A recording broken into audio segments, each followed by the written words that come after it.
Oke, assalamualaikum warahmatullahi wabarakatuh.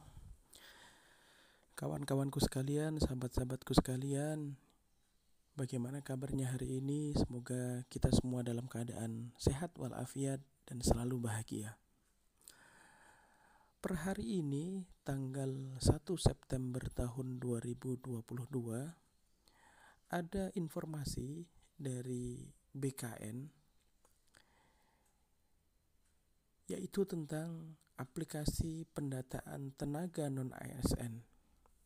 Ketentuannya yaitu yang pertama adalah pegawai yang ditunjuk sebagai admin instansi wajib melakukan registrasi dan mengunggah SK penunjukan admin pendataan non-ASN tahun 2022 pada tautan https://registrasi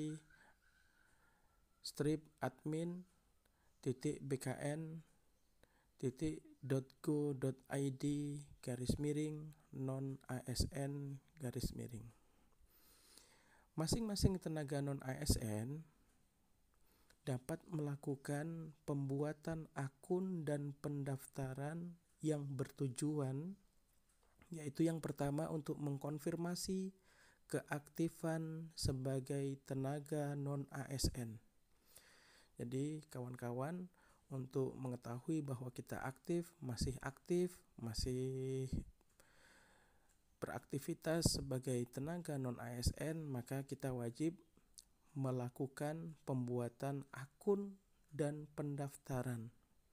Yang kedua, tujuannya adalah untuk melengkapi dan menyesuaikan data yang diinput oleh admin atau operator instansi. Misal, jika ada kesalahan data terkait masa kerja atau hal-hal lain terkait SK atau tempat kerja atau tugas kita bisa memperbaikinya. Kemudian yang ketiga adalah tujuannya untuk melengkapi riwayat masa kerja. Sudah berapa lama kita bekerja pada instansi itu, atau KSK kita pernah terputus atau hal yang lainnya. Kemudian ketentuan yang ketiga, bagi tenaga non-ASN yang datanya belum terdaftar, maka dapat melaporkan kepada admin instansi pendataan non-ASN yang untuk didaftarkan. Kemudian alur pendataan tenaga non-ASN. Ini ada 3 tahap kawan-kawan, yaitu yang pertama adalah pemetaan kebutuhan, yang kedua penyusunan kebijakan, yang ketiga adalah penataan dengan pengawasan. Ketentuannya yaitu yang pertama, pejabat pembina kepegawaian atau PPK itu wajib melakukan inventarisasi data tenaga non-ASN. Datanya ditunggu oleh BKN Pusat paling lambat pada tanggal 30 September tahun 2022 atau akhir bulan ini ya kawan-kawan. Kemudian yang kedua, ketentuannya bahwa penyampaian data pegawai non-ASN harus disertai dengan surat pernyataan tanggung jawab mutlak atau SPTJM yang ditandatangani oleh PPK, pejabat pembina kepegawaian. Kemudian yang ketiga ketentuannya, bagi pejabat pembina kepegawaian di setiap instansi yang tidak menyampaikan data pegawai non-ASN sesuai dengan ketentuan yang sudah ditetapkan, maka dianggap dan dinyatakan tidak memiliki tenaga non-ASN. Maka bagi kawan-kawan, silahkan nanti di cross check di setiap instansinya, karena setiap instansi itu akan ditunjuk pejabat pembina kepegawaian atau adminnya istilahnya. Kemudian apa sih tujuan dari pendataan tenaga non-ASN ini di lingkungan instansi pemerintah? baik itu kementerian atau lembaga kepegawaian negara lainnya atau sekolah, yaitu tujuannya perlunya diadakan pendataan tenaga non-ASN ini, yaitu yang pertama adalah untuk memetakan dan memvalidasi data pegawai non-ASN atau tenaga honorer di lingkungan instansi pemerintah, baik dari segi sebarannya atau jumlahnya atau kualifikasi serta kompetensi dari tenaga non-ASN di lingkungan atau instansi masing-masing.